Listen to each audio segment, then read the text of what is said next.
mirar, con frecuencia vamos a ver qué es la brucelosis. ¿Ya? La brucelosis es producida por una bacteria del género Brucella, que es gram negativo, inmóvil, que no tiene flagelos, es aerobio estricto, es un pez en medios aeróbicos, no tiene cápsula, no es formadora de esporas. Tienen también su nombre, fiebre mansa, fiebre ondulante, porque produce característicamente esta fiebre ondulante que va subiendo, va bajando, o fiebre mediterránea, porque es en estas zonas donde ha habido o hay mayor excreción de estos coágulos, ¿no? Hay diferentes tipos de brucela. De alguna forma, la que más debemos recordar es brucela melitensis, ¿no? Porque es la que produce con mayor frecuencia patologías en humanos. Otra característica de esto es que es un germen de crecimiento lento, por eso que demora algunas semanas en crecer, por eso que el tratamiento también es largo, por varias semanas, ¿no? Varios días, por varias semanas, por el mismo hecho de su crecimiento lento y un crecimiento intra y intracelular. Esto hace que haya que tener un tratamiento más largo. Hay diferentes especies, ¿no? La que más nos interesa en la parte médica es melitensis y es la suis, es decir, la de cerdo, el ovejín o el cabra como parte importante del patología. Al ser una bacteria gram negativa, lo que característicamente tiene dentro de su estructura son los LPS, ¿no? Que son los lipopolisacáridos de membrana, y estas LPS son importantes para su desarrollo y también para evitar de alguna forma la fagocitosis, ¿no? Entonces, esta melitensis hay varios, Aborus, suis, canis, donde mayormente tenemos en Mediterráneo, América Central, México, ¿no? América del Sur, que todo eso donde vamos a tener esta brucela, que va a producir mayor característica en el Perú, es la 12ª enfermedad infecciosa, y mayoritariamente vamos a tener como ciudades donde propiamente esto, porque eso está relacionado con el ganado, ¿no? Por el tema del ganado caprino, las cabras, ¿no? Huancavelica, Anca, Chapulima, Cajamarca, ¿no? Y generalmente la parte de Lima, de Callao, la parte de Ica también como ciudades, es porque traen de alguna forma quesos hasta esas zonas que no están pasteurizados, ¿no? Entonces, ¿cuál es el principal factor de riesgo epidemiológico? Es de que esta de queso fresco o leche no pasteurizada, ¿no? Acá en el Perú, en Lima, ¿de dónde vienen esos quesos? De la Sierra de Lima. ¿Cuál es la Sierra de Lima? Huarochirí, Yao, Yuyancay, Huacho. Huacho es parte de sierra. Tiene costa, pero también tiene una parte de sierra. Entonces, de estos lugares es donde llegan de alguna forma esos quesos acá. La forma de transmisión puede ser directa, ¿no? Que es lo menos frecuente. Perdón, es lo más frecuente, que es el tema del consumo de leche cruda no pasteurizada. Mayoritariamente dijimos de qué tipo, de las cabras, ¿no? La leche, la famosa leche o queso de cabra. Y la indirecta, ¿no? Que esto es un tema más que todo de trabajo, ¿no? Por ejemplo, está en contacto con tejidos o excreciones, inoculación de brucela, inoculación de polvo de corrales, establos o plantas, ¿no? Que son las características en esos casos. Entonces, esta brucela melitensis, a diferencia de otras brucelas, tiene la capacidad, ¿no? De evitar de alguna forma la fagocitosis por esa presencia de diferentes, ¿no? Variedades o exclusiones dentro de su estructura que hacen de que no puedan ser destruidos por los cormónios nucleares ni por las peroxidas, ¿no?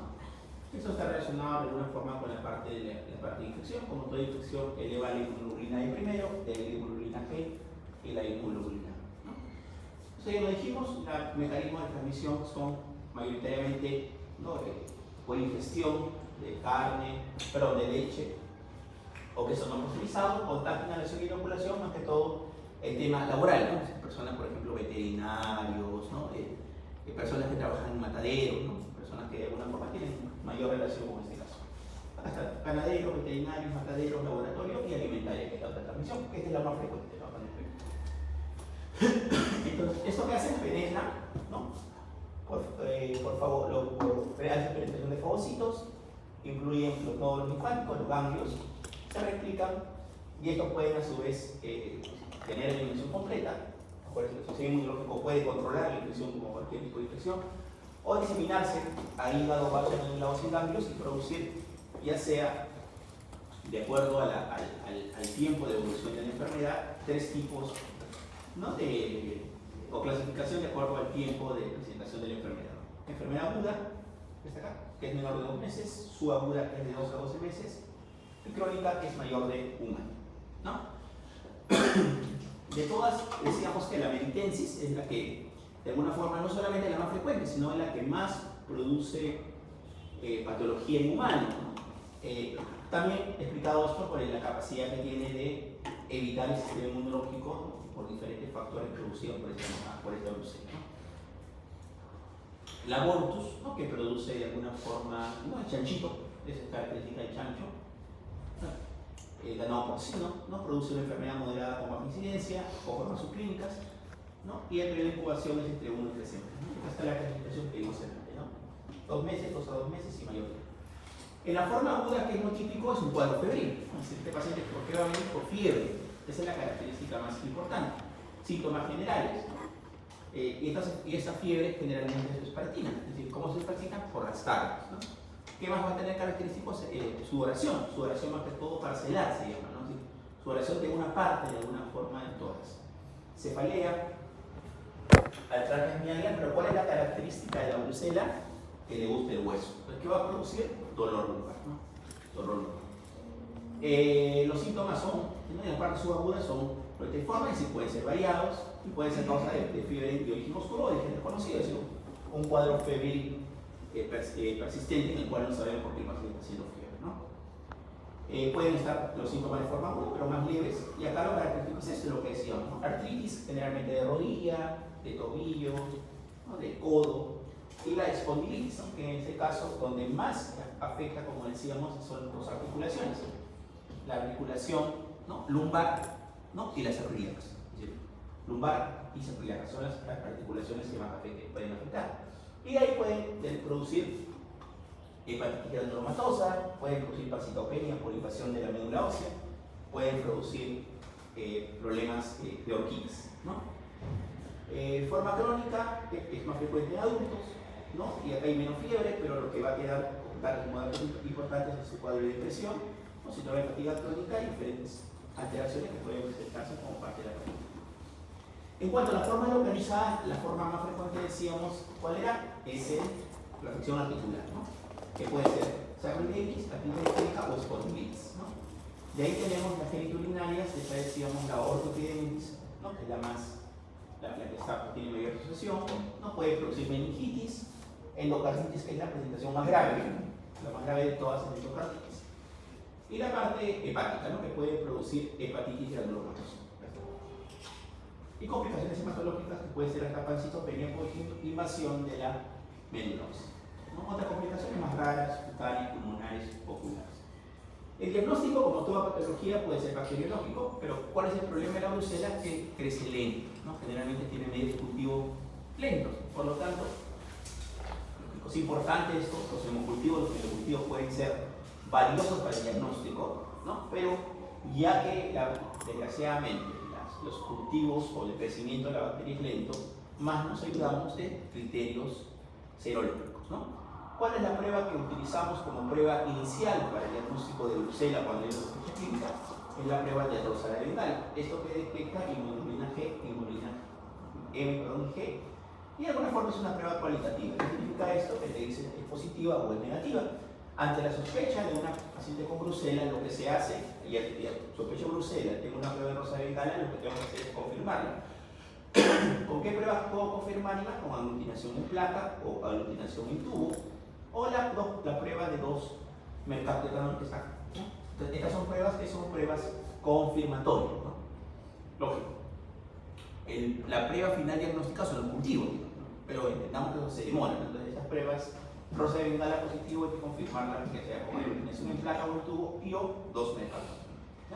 Hay otras pruebas netamente para conocimiento, fenómeno en zona, anticuerpos incompletos o fijación del complemento, ¿no? ELISA, PCR, ¿no?, que son pruebas que se pueden utilizar. Y el tratamiento de alguna forma es prolongado, lo que decíamos, ¿no? ¿Por qué? Porque es una bacteria de crecimiento lento e intracelular. Por lo tanto, el tratamiento en estos casos se va a basar mayoritariamente por 6 semanas o más o menos 42 a 45 días, ¿no?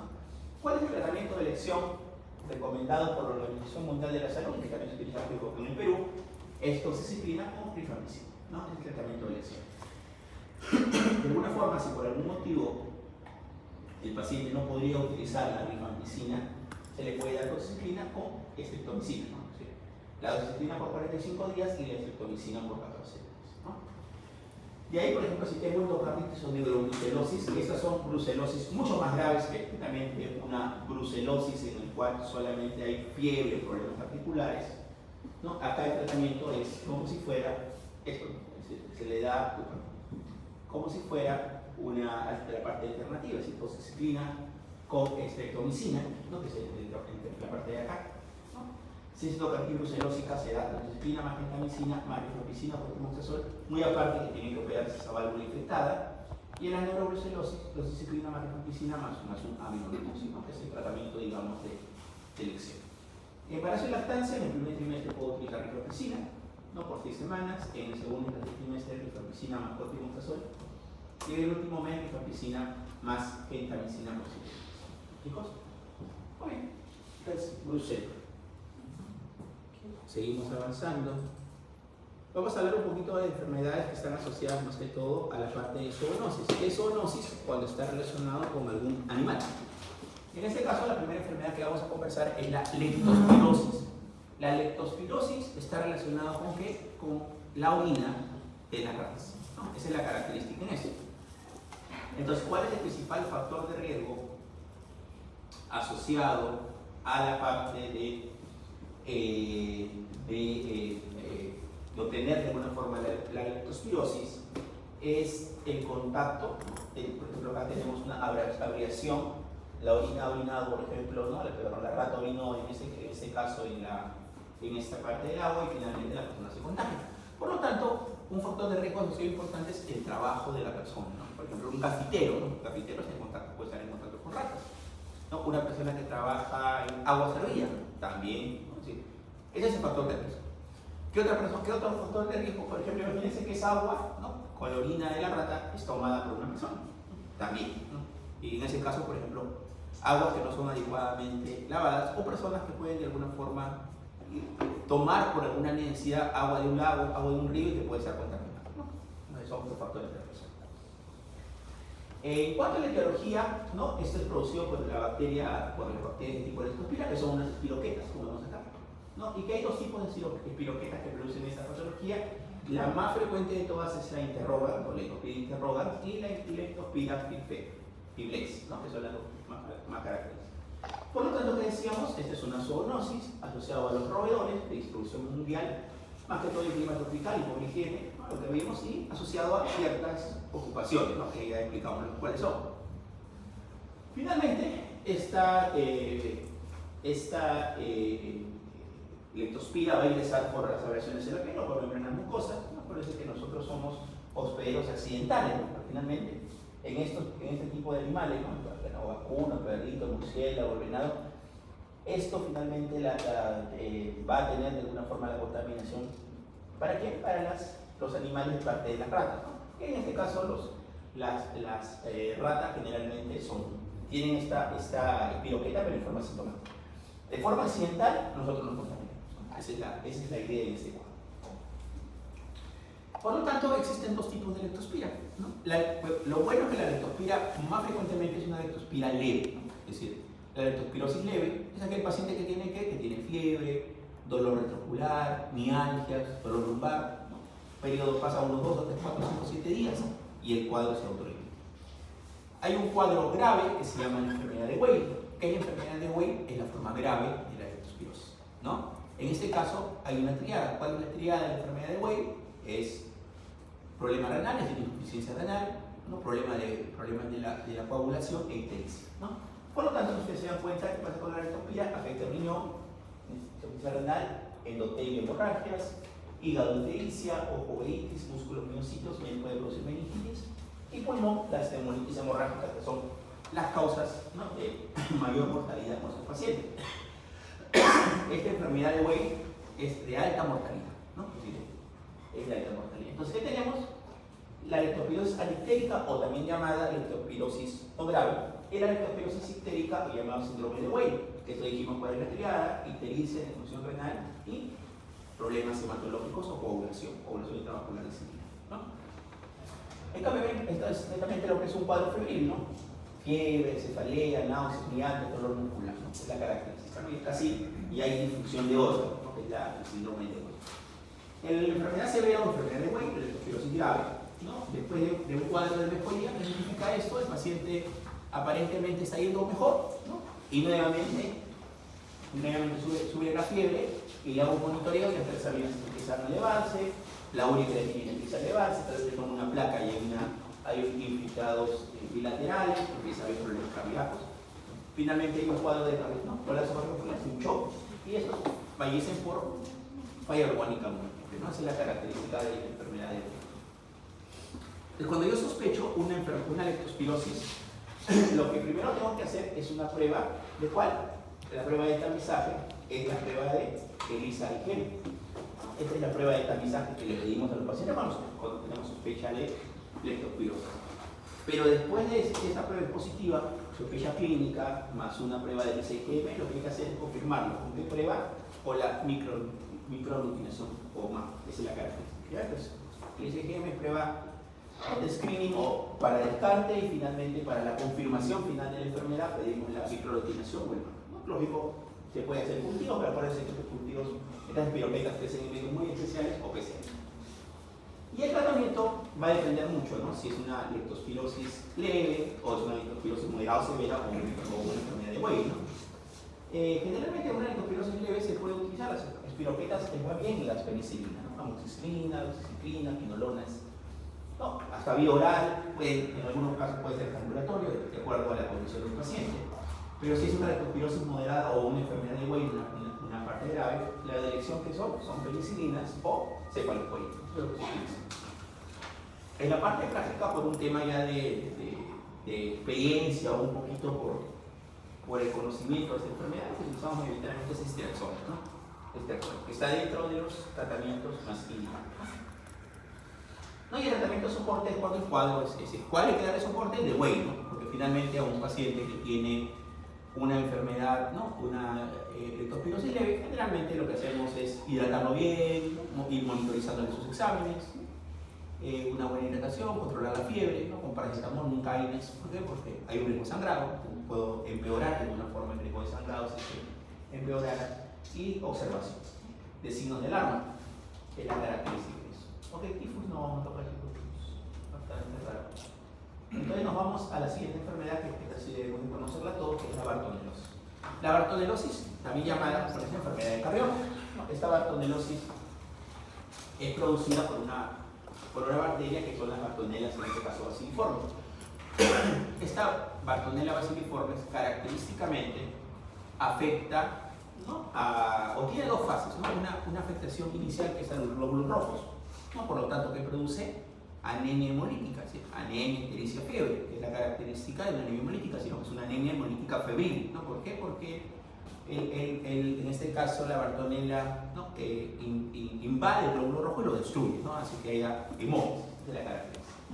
Y la segunda fase, que es que esta misma bartonella lo que hace es inflama o lesiona el endotelio, produciendo ¿qué? Proliferación endotelial y neoformación de vasos, que es la característica que eso lo vamos a ver en un rato. Entonces, este mosquito, ¿no? Tiene un periodo estacional de marzo a junio, y es un mosquito que le gusta mucho la altura. Por ejemplo, no es que lo tengamos en Lima, no es que lo tengamos, por ejemplo, en Tumbes, no es que lo tengamos en Iquitos. Mayoritariamente esto donde hay, en la sierra de Ancash, ¿no? Huaraz es lo más característico, ¿no? Es decir, es donde más hay, ¿no? Puede haber en otras zonas, sí, pero es donde más. ¿Ya? El mosquito va a presentar en toda su vida y ha disminuido hasta un 1 o 12% con el uso de antibióticos. Bueno, pues finalmente es lo que con esto se trata. Entonces, ¿cuál es el mosquito que produce la enfermedad o el vector? Es la Luxomia verrucarum, ¿no? Sí. Acuérdense, verrucarum es difícil por verruga, ¿no? Verrucarum. Entonces, son de alguna forma, esta Luxomia son más pequeños que un mosquito, tienen esa coloración pardo claro, requieren condiciones de humedad. No solo las células se alimentan de sangre y tienen alimentación nocturna, ¿no? La mayoría de estos bichitos tienen eso. Entonces, la bartonella, que es un gran negativo aerobio, flagelado móvil, es un poco vacío, y que también tiene crecimiento intracelular, ¿no? La bartonella es transmitido ¿por qué? Por la parte del Luxomia verrucarum, y que tiene doble afectación, ¿no? Antígenos en la membrana del eritrocito y estimula el sistema reticular endotelial produciendo una intensa eritrofagocitosis por los macrófagos y células histocíticas que en una anemia hemolítica severa extravascular, ¿no? Entonces tenemos una fase inicial que se llama fase hemática, donde lo que va a haber es, ¿no?, ictericia, fiebre, ¿no?, y anemia, y una segunda fase, que es la fase histoide, donde va a haber de alguna forma crecimientos, ¿no?, donde va a haber es decir, crecimiento endotelial y crecimiento de neovasos, donde vamos a ver que las verrugas, ¿no? Finalmente la evolución de la misma enfermedad. ¿No? Entonces, la fase aguda anémica que vamos a encontrar, fiebre, palidez, ¿no?, ictericia, lo que estábamos conversando. Y en la fase crónica lo que encontramos que son las verrugas, ¿no?, o la famosa verruga permanente, ¿no? ¿Dónde mayoritariamente veo las verrugas? Más en los niños que en los adultos. ¿Y dónde se producen estas verrugas? En zona de exposición. ¿Cuáles son las zonas de exposición? La cara, miembro superior, miembro inferior, ¿no? Es decir, es donde mayoritariamente vamos a tener las verrugas. Hay tres tipos macroscópicamente de verrugas, ¿no?, que son la tipo miliar, la tipo nodular y la tipo nodular. Y generalmente estas verrugas con el tratamiento se curan, no inmediatamente, pero en los meses, y que pueden tener algunas complicaciones como infección, prurito o pueden sangrar, que son las características. Hay tres tipos. La miliar es esta, ¿no? Son verrucomas, son pequeños, es la menos grave, la menos macroscópicamente o ortoscópicamente la que menos grande es. De ahí tenemos la nodular, ¿no?, que se va a producir nódulos, ¿no?, va a producir nódulos, más que todo en zonas de extensión, ¿no?, rodillas, codo, que es lo más característico. Y la mular es esta, donde vamos a ver mayoritariamente lesiones en la cara y que puede ser sangrante, ¿no?, como vamos a ver. Estas son las lesiones mulares, ¿no?, las que decíamos acá. Mulares, lesiones miliares, y estas lesiones miliares se pueden infectar, ¿no? Es decir, ¿por qué? Generalmente por estafilococo aureus, ¿no?, que es la característica. Para el diagnóstico, en la fase hemática, frotis, el frotis puede tener una buena especificidad, o inmunobloque también se hace, o PCR, ¿no? También podemos hacer hemocultivos o minocultivos, ¿no? Puede haber, lógico, anemia, bilirrubina elevada, como cualquier tipo de, ¿no?, bilirrubina indirecta elevada, como cualquier problema inmunológico. En la fase aguda, fiebre, dolor y enfermedad de Carrión, y la segunda fase, que es la fase verrucosa, ¿no? Para el diagnóstico, cuando ya hay verrugas, parece los cultivos no son de mucha ayuda, ¿no? Este puede ser cultivo de verrugas, un monobloc que tiene de alguna forma mayor sensibilidad diagnóstica en esa fase, ¿no?, en la fase crónica, ¿no? En el diagnóstico diferencial, que incluye todas las patologías que puedan producir fiebre, ictericia, puedan producir anemia, y la parte de la fase eruptiva, todas las patologías que puedan producir crecimiento endotelial y autogénico, ¿no? El tratamiento en general lo que se recomienda en la parte de tratamiento en las fases anémicas, que no son tan graves, se recomienda el cloragénico. Hay que tener bastante cuidado con el uso de este medicamento, ¿no? El esquema SAT es usado por el MINSA, ¿no? Y la fase eruptiva generalmente se da rifampicina. Pero en algunos lugares, o cuál es la recomendación que más se utiliza, son las quinolonas. Ustedes ven en la fase anémica no complicada, en la fase anémica complicada y en la fase eruptiva se puede utilizar quinolona. Entonces podría ser una buena opción en general, ¿no?, darle ciprofloxacino por 10 días, ¿no?, que es el tratamiento que se da. Y la última que tenemos la peste, y eso también está relacionado con ¿quién? Con la rata, ¿no? ¿Cuál es la diferencia? En la leptospira es la orina de la rata. Acá es la pulga de la rata. ¿Cuál es la pulga de la rata? La Xenophila chopis. Esta Xenophila chopis, ¿qué va a hacer? Va a tener de alguna forma a la bacteria que es la Yersinia pestis, ¿no? Como vemos acá, también se le llama como macroscópicamente como como se ve en una microscopio de campo oscuro como es este, ¿no? Se ve como letras chinas, esa es la característica de eso, ¿no? Esa es la característica, ¿ya? Yersinia pestis, que de alguna forma, como vemos acá, tenemos a las ratas, la Yersinia pestis, tenemos a la pulga de la rata, que es la Xenophila chopis, y finalmente esto va a hacer que puede ser alguna picadura de algún ser humano, porque pueden ser de una transmisión interanimales. Y finalmente vamos a producir la peste, ¿no? La peste es una enfermedad producida, por este caso, por la Yersinia pestis, que es la bacteria, pero en general rata, Xenophila chopis, Yersinia pestis, y vamos a tener el cuadro genéticos. ¿Cuáles son estos? La peste bubónica, la peste septicémica y la peste neumónica. De estas, la más frecuente, ¿cuál es? La bubónica. ¿Qué sucede? Finalmente, la Xenophila chopis de alguna forma nos introduce, ¿no?, la bacteria, la Yersinia pestis, y esto que va a hacer es que crezcan cambios. Mayoritariamente, ¿dónde va a ser? ¿No? Es decir, esta zona de picadura, va a haber crecimiento de ganglios linfáticos, va a haber destrucción de este tejido glandular, de tejido ganglionar, perdón. Y finalmente la sintomatología que va a haber es fiebre, calofríos, cefalea, astenia, y va a aparecer un bubón. ¿Bubón qué es? Inguinal, ¿no? ¿Por qué? Porque generalmente estos bubones o estas acumulación o crecimiento de ganglios va a ser en la zona inguinal. Eso no quiere decir que puedan ser también en las zonas axilares cervicales, ¿no?, pero mayoritariamente son en la zona inguinal, ¿no? Esta es la parte de la parte inguinal. ¿De cuál va a ser las características clínicas en este tipo de peste, ¿no? Peste bubónica, fiebre, dolor ganglionar, el bubón, dolor de cabeza, postración, que son las características, ¿no? En casos avanzados, estas bubones pueden hasta necrosarse, ¿no?, y producir un sangrado negruzco, ¿no? Por eso que esta enfermedad, ¿cómo se le llamaba? La peste negra, ¿no? Porque finalmente las personas iban a empezar a tener sangrado por estos bubones y producir de alguna forma esa característica de coloración negruzca, ¿no? Entonces, sin tratamiento, la mortalidad en estos casos de peste bubónica es de 50 al 60%. No, acá están los bubones, ¿no? Acuérdense que más frecuente es inguinal, pero pueden estar en la parte cervical o pueden estar en la parte axilar, ¿no? Y ahí tenemos la siguiente presentación, que en este caso ya no solamente la Yersinia está donde está en el ganglio, sino a dónde se fue por la sangre, si es una septicemia. Por lo tanto, se ha ido a diferentes partes del cuerpo. Esto lógico es mucho más grave, ¿no? Esto es mucho más grave porque finalmente no solamente está en el bubón, sino se ha ido a toda la economía de nuestro cuerpo. Esta puede ser una forma primaria, que significa que nos pica la Xenophila chopis, y finalmente hace de frente a esa septicemia, ¿no? O la forma más frecuente, que es que del bubón hagan bacteria o hagan septicemia, ¿no? Entonces finalmente se va a toda la economía, ¿no? Entonces acá lo que es mucho más grave, ¿no? Fiebre alta, cefalea, ¿no?, erupción de la piel, taquicardia, deshidratación, ¿no?, confusión o delito. La muerte suele sobrevivir en un día, por lo que usualmente no da tiempo de hacer el diagnóstico. Entonces, la peste septicémica primaria, ausencia de bubón, ¿no?, que es netamente cuando hay un cuadro séptico grave, una infección severa, que finalmente no tiene la presencia de bubón, ¿no?, que vamos a tener un cuadro de sepsis, hecho séptico que no lleva.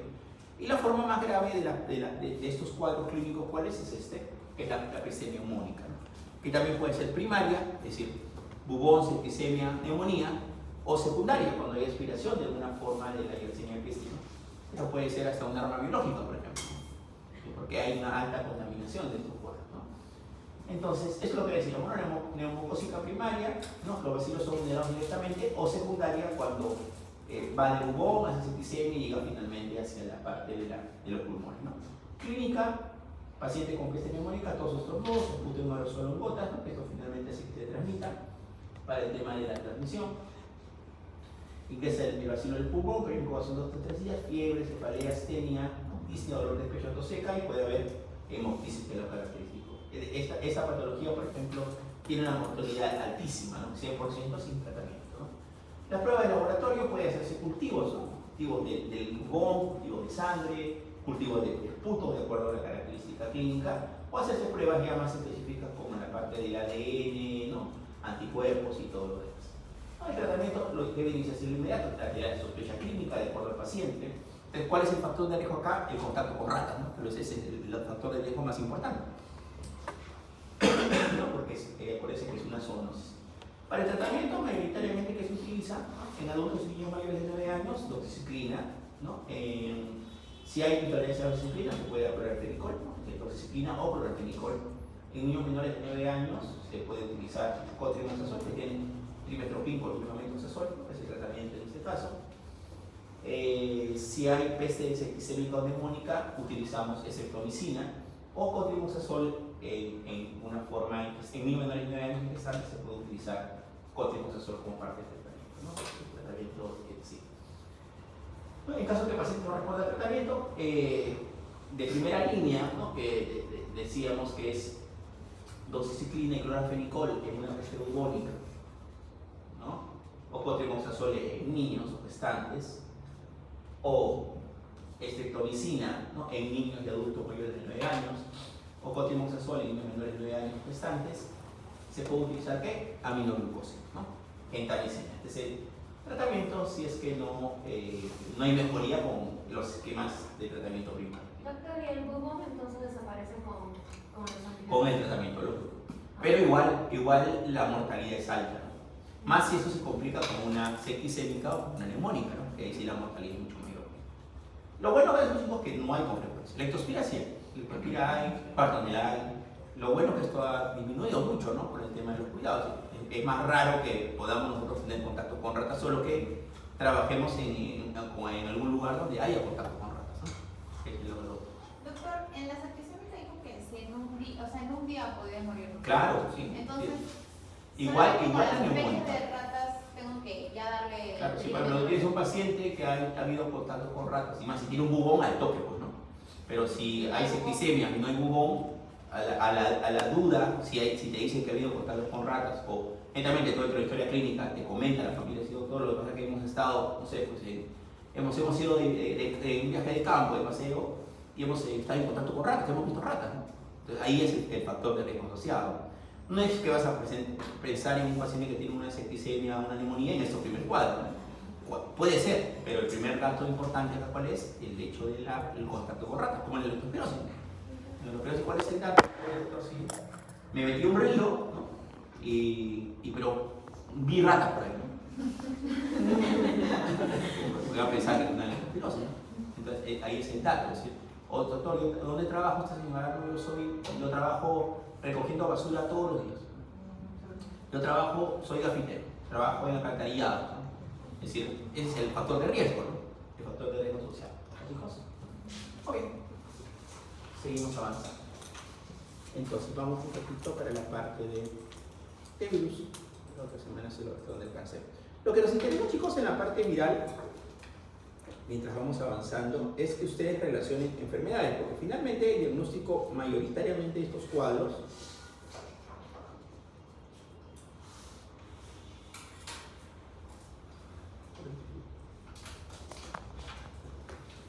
¿Es por la misma clínica?